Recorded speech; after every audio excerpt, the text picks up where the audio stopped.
God, I pray that through this panel we would be able to embrace the uncomfortable, that we would not be defensive, but eager to listen and to understand. Help us to truly understand today that all people are fearfully and wonderfully made in your image. We pray this in your name. Amen. So, we are going to start off with a question that was asked we're not going to start off with a question. We're starting off with an introduction. Okay, so before we start the questions, we just wanted to kind of explain a few things that you guys might be confused about. Hold on, if I can actually get it. Okay, so first thing I want to explain is just racism.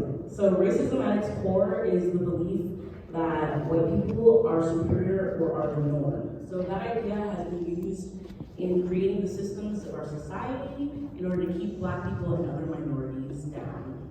So these societal systems that I'm talking about, like the judicial system or the justice system, the way schools are run, how healthcare works, etc. And so one of the questions I was getting received was, what is systemic racism? So that is how these systems were created with an advantage towards white people, because laws were made for white people, by white people, at a time when Black people weren't seen as human. So then, we just had a little graphic that I think kind of explained it better in a simpler way. So the first, section of it is a white person climbing on top of a Black person to get to that Black bar. And like throughout, it's just like, the Black person saying, "You're hurting me," and all that stuff. And so then once the white person's up there, he says, "I'm sorry, I know that was racist, but I know better now." And then the Black person says, "Cool, so can I get helped up too?" And he's like, "I got myself up here, why can't you?" So it's just the idea that like there was always that advantage, always that one step ahead kind of idea. So yeah. So in high school, I had a friend who went on my school bus, and the next day at lunch, he pointed out that there was no real reason for Rosa Parks to boycott staying on a bus if I was just going to sit in the back of the bus too. Another time in high school, I had a project and I had to complete a family picture. And when I was finished, a kid behind me said to another kid, saying their parents are ruining their family because they adopted a Black kid. That's ruining their name.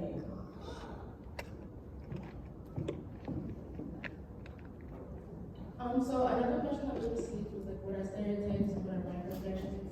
So sometimes racism is not outright saying that you believe that white people are superior. Many times it happens to be ignorance towards the entire issue in general. So for example, making jokes about Black people like watermelon, Kool-Aid, or fried chicken. You may very well know Black people that like fried chicken because I am one of them, but that's a dangerous generalization to make, seeing as not all Black people like fried chicken or any of the other things that is. There are stereotypes about every race, and the reason why generalizations like these are bad is because America is deeply rooted in history, oppression, and racism.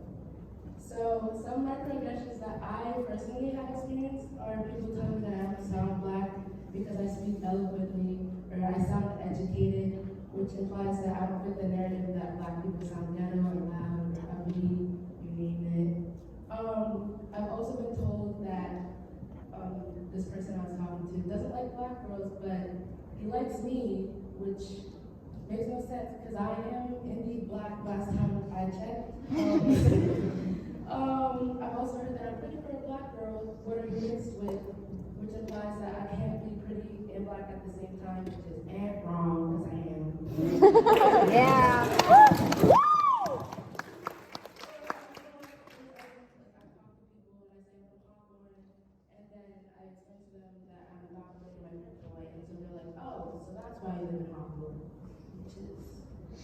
Wrong. So, yeah. Oh, this wasn't a question, but I have experienced this when I put my hair in like certain hairstyles, and people call me like Kendrick Lamar or Lil Yachty because my hair is a twist. Don't do that. When Black people style their hair, like with the natural hairstyles and everything, it's already like really hard to do and wear with like boldness and like confidence because of the state of this world. And so when you compare us to like cartoon characters and like celebrities, it's kind of traumatic and damaging. So that's just a piece of it. It's not too bad. Okay, the Bible says, I have a couple verses about what the Bible says. In Genesis 1:27, it says, "So God created mankind in his own image. In the image of God, he created them. Male and female, he created them." Revelation 7:9 says, "After this I looked, and there before me was a great multitude that no one can count, from every nation, tribe, people, and language, standing before the throne and before the Lamb. They were wearing white robes and were holding palm branches in their hands." And the parable of the Good Samaritan, which is from Luke 10, verse 25 to 30. So those verses just kind of represent what God thinks about, like all our diversity and all of our differences, and how He created all of us in His image, and that includes really, literally all of us. And just the idea that like we're kind of going for what heaven is going to look like in terms of diversity and all different types of people like coming together under like the same religion and the same like king, really. That leads us to me. So growing up as one of the only Black people in my school in the majority white area was really hard for me. I always thought that I was less than compared to my white friends, and I thought that because I didn't look like them, I wasn't beautiful. Some of the people I was around reinforced these ideas, and they told me that because I was different from them, I wasn't worthy of love and that no one would ever want me. As a preteen, it made me really hate myself and my melanin. I changed my appearance a lot to look more like the girls I was hanging out with. I straightened my hair all the time. At one point, had it bleached like blonde. It was just a lot of things. And it's taken me a while to appreciate my melanin and to understand that Black is beautiful. And honestly, it's still a work in progress. It's still stuff that I'm dealing with today. So now we're going to head into questions. So our first question is, how do you feel about being Black? Yes. So, I love being Black. I wouldn't trade for anything. I love my hair, I love my skin. It took me it took me a little while to realize how beautiful I was. But overall, I love the culture, I love the diversity of the people. And although we have a lot of things going against us right now, it's a really good community, and it's a fun time overall. Well, 7. How can I, as a white person, appropriately speak up without muting the voices of Black people? So white allies are super important throughout this whole entire thing because there are a lot of ways that you can use your privileges to benefit those who don't have all the things that you have. The first major thing that I would say is just always make sure that you're listening first. Listen to the Black people in your life and make sure that you're aiding their voices rather than speaking over them. Give them the chance to fight the battle and be a supporter rather than a soldier unless you are calling the fight. Do you guys think Christians can be racist? Yes, any religion can be racist. Christians are naturally sinners, so just because you're Christian does not mean that you're immune to it, because we all sin eventually. You guys touched on this a little bit, but can you explain more about the relationship between you and your hair? Oh, I can. So, not a lot of people know me since middle school, but in middle school, I straightened my hair, and not like just with a straighten iron. I used chemicals to straighten my hair, meaning I literally burned the curls out of my hair for a hot minute. It was terrible. It was awful. I don't know why my mom let me do it, but I have to deal with that. I have pictures of people didn't put them up there because it's not that much. But that's okay. But yeah, I straightened my hair. I had kind of like Keandra, I had like a little identity crisis in middle school because I was like, oh, I need to have the straight hair and the blue eyes and everything because I wanted to fit in so badly. And so then I thought, oh, how do I fix it? Shave my head. So I shaved my head. It's really bad. But yeah, in Black culture, hair is an extension of like your roots, your ancestry, and it's also a lot of symbolism in it. So like for me, my hair represents like strength and perseverance, and like ties to who I am culturally. And so from an African American perspective, because I'm African American, my hair is an extension of like my identity. It's an extension of history and tradition, etc. For me, my hair is a big part of who I am. It tethers me to my roots and to my ancestors. And as an African American who, due to slavery, can't trace back my ancestry to one specific group of people, my hair is a symbol of adaptation and pride and unity in my race. A majority of Black people get upset when they touch their hair without asking because it is an invasion of privacy. And the way Black hair works, it is incredibly time and money consuming to maintain. Running your hands through a Black person's hair is not only disrespectful, but it makes us feel incredibly uncomfortable. Feel free to admire from afar though and give us compliments. I love compliments. But never just go up and touch it because y'all, I spend upwards of like $200+ a monthly to keep me looking this good. So please, your hair, keep it away. What is appropriate to call an African American? So this kind of relates to what Naomi was just saying, because she is African American. And if you're talking to a Black person and you don't know if they're like of African descent, meaning their ancestors are from Africa and were brought over here during the slave trade, then you should call them Black.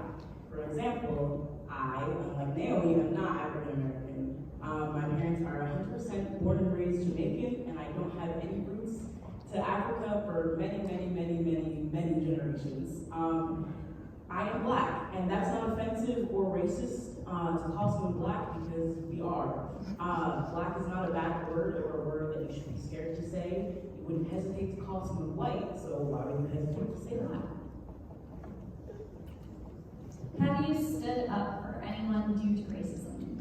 Yes, I've done it countless times at school, at home, over social media and stuff like that. I don't stand for it. I don't think it's appropriate or cool at all to do it because it's not funny. I've done it for friends, family members, other peers that I don't even know sometimes, but I don't like it, so I would advise you guys to stand up for somebody. How can you stand up, or we stand up, for a kid being bullied for their skin color? Well, first of all, if somebody's being bullied, period, please tell a trusted adult, because the last thing I or anyone up here wants you to do is get hurt. No matter how noble you think you're being, please do not put yourself in danger. But yeah, I would say, like, going back to a couple of questions earlier, educate yourself so that you can educate other people. Start the conversation. There's nothing wrong with starting a conversation, but like I said earlier, please do not confront a bully or anybody racially, or anyone having any emotions like intense towards you by yourself. Go with a trusted adult or with a friend. Do you think it's fair that the police are tear gassing people? So, short answer, no, I don't. From personal experience, every protest that I've been to has been peaceful, and many times force is used without reason. But tear gas is also banned in warfare, so I don't believe using it at any point, period. That's, yeah. What does BLM mean? Well, if you search it up on Google, it means baseball league manager, but for this talk, it means Black Lives Matter. This movement has been going on for many years, but it has resurfaced because of the excessive amount of police brutality towards the public. And this May brought it to a breaking point that nobody else is willing to endure anymore, so that's why. And we just wanted to make it clear too that you can totally be like Black Lives Matter and agree with that and not necessarily agree with the things that like the organization Black Lives Matter is standing for, because those are two separate things. There's an organization, but they're not the face of the movement. The movement itself is just that phrase, Black Lives Matter, which is a true statement and important. So. How do you handle being looked at as different because you're Black? So growing up in a white home and surrounded by white people at school, told y'all earlier. I told you guys I shaved my head, and that still haunts me.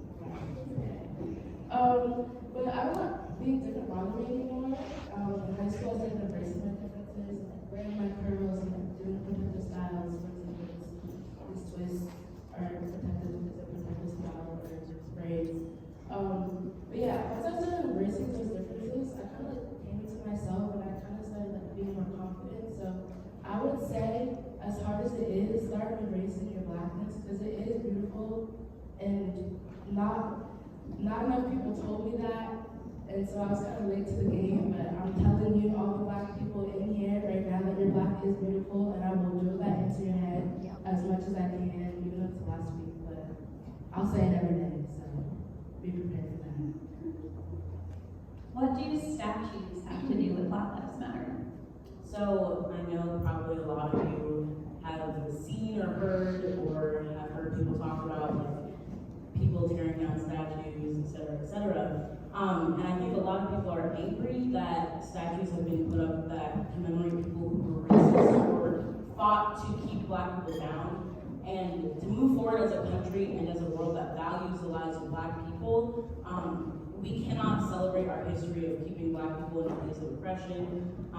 And so this is why people are calling to take down statues of like Confederate soldiers, because the main cause of the Civil War was the fight to keep slaves.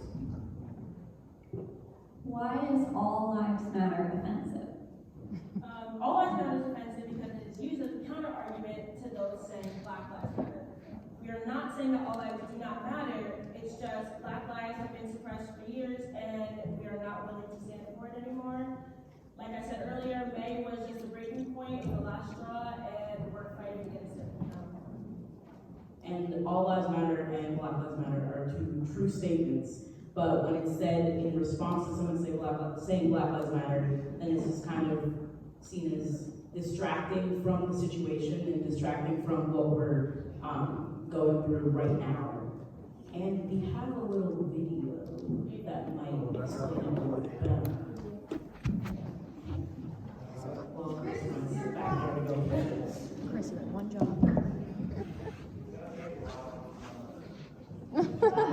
Okay, I would just explain what the video is, it's fine. So basically, there's like this analogy about if a house is on fire, and the firefighters come and they're putting out a fire on that house, and someone comes out and is like, well, what about my house? And then the firefighter's like, well, is your house on fire? And they're like, no, but my house matters. It's like, well, we're taking care of the fire that's going on in this house, because that's what is actively happening right now. Your house matters, but your house isn't on fire. So that was kind of the idea of that. Yeah, sure. This house is on fire, so we're gonna go help them. We're gonna go put out the fire. Well, what about my house? What? What about my house? Doesn't it matter? Is your house on fire? No, but like it still matters. Nobody said that it didn't. It's just that this house is on fire and people's lives are at stake if we don't do something about it. Okay, all houses matter. What?